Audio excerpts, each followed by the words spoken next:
28 gram தங்கம் வெல்லும் பொன்னான வாய்ப்பு. ஸ்கேன் பண்ணி ஜிடிஎன் டாஸ்க் முடியுங்க. அதிர்ஷ்டசாலியாக 28 கிராம் தங்கத்தை வெல்லுங்கள். கேரளத்தில் தென்மேற்கு பருவமழை தீவிரமடைந்துள்ள நிலையில் தொடர் கனமழை, திடீர் வெள்ளப்பெருக்கு மற்றும் நிலச்சரிவு காரணமாக மாநிலமே பெரும் பாதிப்பை சந்தித்துள்ளது.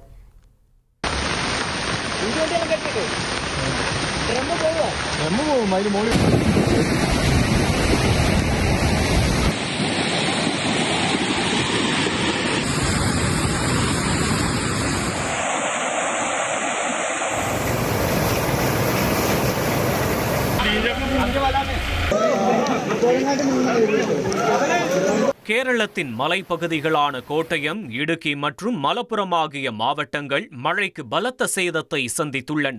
கோட்டயம் பூஞ்சார் பகுதியில் நிலச்சரிவில் வீடு இடிந்து விழுந்ததில் 2 உயிரிழந்தனர். இடுக்கி அடூர் மலையில் ஒருவரும், கோலஹால மேட்டில் ஒருவரும் நிலச்சரிவில் சிக்கி பலியாகினர். மலப்புரத்தில் ஆற்று வெள்ளத்தில் அடித்து செல்லப்பட்டு 3 மற்றும் 4 வயதான 2 சிறு குழந்தைகள் உயிரிழந்த சோகமும் அரங்கேறியுள்ளது.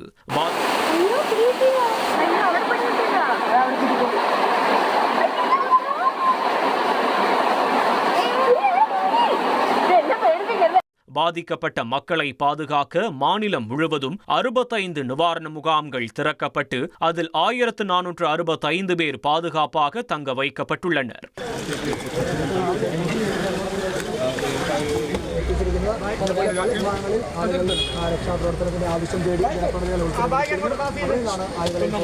பம்பை, மணிமலை உள்ளிட்ட முக்கிய ஆறுகளில் அபாயகரமான அளவில் வெள்ளம் பெருக்கெடுத்து ஓடுவதால் முன்னெச்சரிக்கை நடவடிக்கையாக 9 மாவட்டங்கள் மற்றும் மூழியார், கள்ளார்குட்டி, கீழ்பெரியார், பெரிங்கல் குத்து, நெய்யார் மற்றும் மங்கலம் ஆகிய 6 அணைகளுக்கு சிவப்பு எச்சரிக்கை விடுக்கப்பட்டுள்ளது.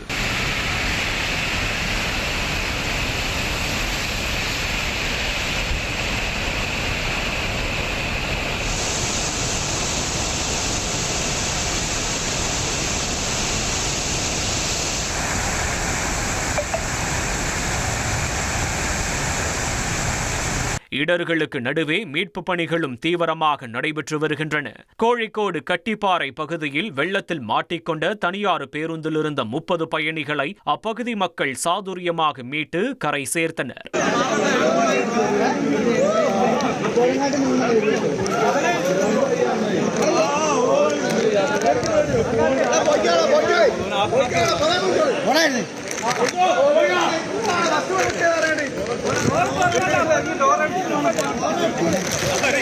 இதனிடையே பம்பையில் நிலவும் கடும் வெள்ளப்பெருக்கு காரணமாக ஆகஸ்ட் 2 மற்றும் 3ஆம் தேதிகளில் நடைபெறவிருக்கும் நிறப்புத்தரி பூஜைக்கு வர திட்டமிட்டிருந்த பக்தர்கள் சபரிமலை பயணத்தை மறுபரிசீலனை செய்யுமாறு திருவிதாங்கூர் தேவசம் போர்டு கேட்டுக் கொண்டுள்ளது. சுற்றுலா தலங்களுக்கும் மலைப்பகுதிகளில் இரவு நேர பயணத்திற்கும் முழு தடை விதிக்கப்பட்டுள்ள நிலையில் பொதுமக்கள் அரசினுடைய பேரிடர் மேலாண்மை வழிகாட்டுதல்களை கண்டிப்பாக பின்பற்ற வேண்டும் என கேரள முதலமைச்சர் கேட்டுக் கொண்டுள்ளார். 28 கிராம் தங்கம் வெல்லும் பொன்னான வாய்ப்பு. ஸ்கேன் பண்ணி ஜிடிஎன் டாஸ்க் முடியுங்க. அதிர்ஷ்டசாலியாக 28 கிராம் தங்கத்தை வெல்லுங்கள்.